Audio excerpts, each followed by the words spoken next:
आज ट्विटर पर एक हैशटैग काफी ट्रेंड कर रहा है। लाखों लोग इस हैशटैग का इस्तेमाल कर रहे हैं। इस हैशटैग में यह खास बात है कि इस हैशटैग का नाम है आरएसएस आतंकवादी संगठन है।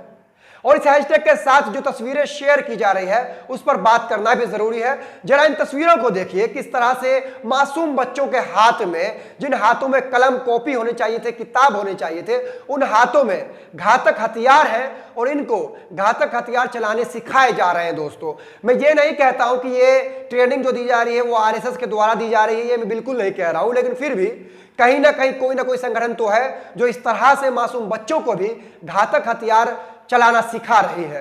तो सरकार से यही सवाल है कि ऐसे संगठनों को कब बैन किया जाएगा। आपने पीएफआई को बैन कर दिया क्योंकि पीएफआई अपने लोगों को लाठी चलाना सिखा रहा था, आपने बैन कर दिया। लेकिन ऐसे संगठन जिनकी तस्वीरें सामने हैं, छोटे छोटे मासूम बच्चे जिनके हाथों में कलम कॉपी किताब होने चाहिए थे, उनके हाथों में घातक हथियार है और उनको ट्रेनिंग दी जा रही है।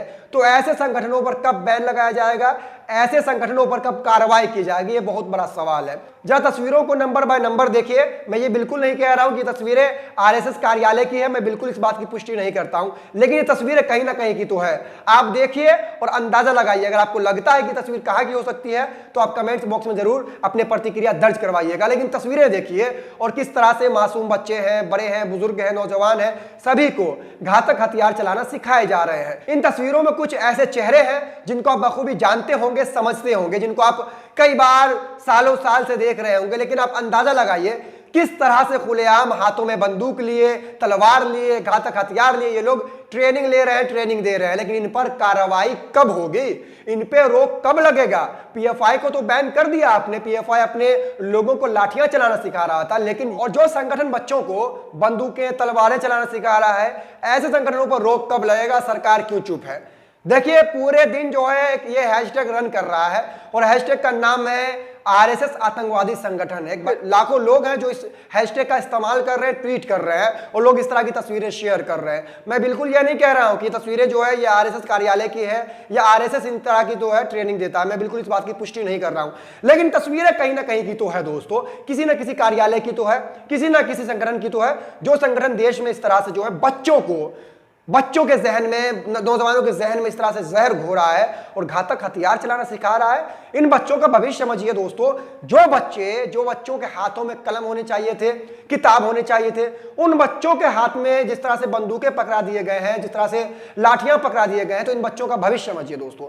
लेकिन लोगों पर कार्रवाई नहीं की जाएगी। और ये तस्वीरें कोई आज से नहीं है, ये तस्वीरें कई सालों से सामने आ रहे हैं। इसके अलावा एक और बात जिसमें जो बार बार शेयर किया जा रहा है वो यशवंत सिंधे को लेकर किया जा रहा है। यशवंत सिंधे वही है जो पिछले 25 सालों से आरएसएस के लिए काम कर रहा था और वो सीबीआई के अदालत में हलफनामा देकर ये कहता है कि आरएसएस और विश्व हिंदू परिषद का हिंदुस्तान में हुए कई बम ब्लास्टों में हाथ है और बीजेपी को जिताने के लिए विश्व हिंदू परिषद और आरएसएस जो है देश में बम ब्लास्ट करवाती है।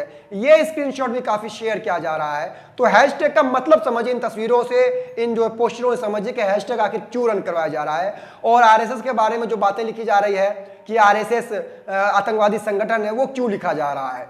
इससे पहले पीएफआई को बैन कर दिया गया, ये कहकर कि पीएफआई जो है भारत को इस्लामिक स्टेट बनाना चाहता था, पीएफआई अपने लोगों को जो है लाठी चलाना सिखाता था, पीएफआई की गलत फंडिंग होती थी। लेकिन आप बताइए कि ऐसे संगठन जो बच्चों को, नौजवानों को लाठियां चलाना सिखा रहे हैं, बंदूकें चलाना सिखा रहे हैं, तलवारें चलाना सिखा रहे हैं, तो क्या ऐसे संगठन पर रोक लगेगी। और ये वही आरएसएस है जो आरएसएस बार बार कहती है कि हम इस भारत को हिंदू राष्ट्र बनाएंगे। और आरएसएस का एक संगठन है जो विश्व हिंदू परिषद है, उसको लेकर अमेरिका में यह कहा गया है कि इन संगठनों का जो है फंडिंग जांच होना चाहिए, ये संगठन आतंकवाद को बढ़ावा देते हैं। तो कहीं ना कहीं ऐसे संगठनों पर रोक लगाना जरूरी है जिनकी मानसिकता में साफ झलक रहा है कि ये लोग देश के लिए घातक साबित हो सकते हैं। इन तमाम चीजों पर आरएसएस को मुंह तोड़ जवाब देते हुए बाबा भीमराव अंबेडकर के परपोते राजरतन अंबेडकर क्या कुछ कह रहे हैं, जरा इस वीडियो में सुनिए। व्यक्ति के घर में चाकू भी मिल जाए, तलवार भी मिल जाए, तो उसको पुलिस अरेस्ट करके लेके जाती है, उसे टेररिस्ट घोषित करती है।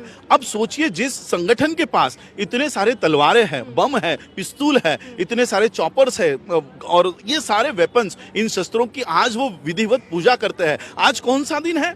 आज के दिन सम्राट अशोक ने अपने शस्त्र नीचे रख दिए और बौद्ध धर्म की शरण ले ली और ये आज ही के दिन काउंटर करने को शस्त्रों की पूजा करते हैं। इनका कोई लेना देना नहीं है शस्त्रों से। शस्त्रों को इसलिए पूजते हैं ताकि वो सम्राट अशोक की धम्म क्रांति, बाबा साहब की धम्म क्रांति इस देश में खड़ी ना होने दे, इसलिए ये काउंटर करते हैं। और इसलिए मैं कहना चाहूंगा कि इस देश का होम मिनिस्टर अगर सही में मर्द है तो वो आरएसएस को बैन करके दिखाए, जैसे वो पीएफआई को बैन करता है। अगर पीएफआई के पास कोई बम है, कोई बारूद है, कोई गोली है, कोई चाकू है, तो उसको आप बैन कर रहे हो। तो इतने बड़े तादाद में ये सारे हथियार के पूजा होम मिनिस्टर करता है, प्राइम मिनिस्टर करता है, आरएसएस का मोहन भागवत करता है। इसको बैन करने का कदम इस देश का होम मिनिस्टर क्यों नहीं उठाता? ये हम लोगों का सवाल इस देश के होम मिनिस्टर को है।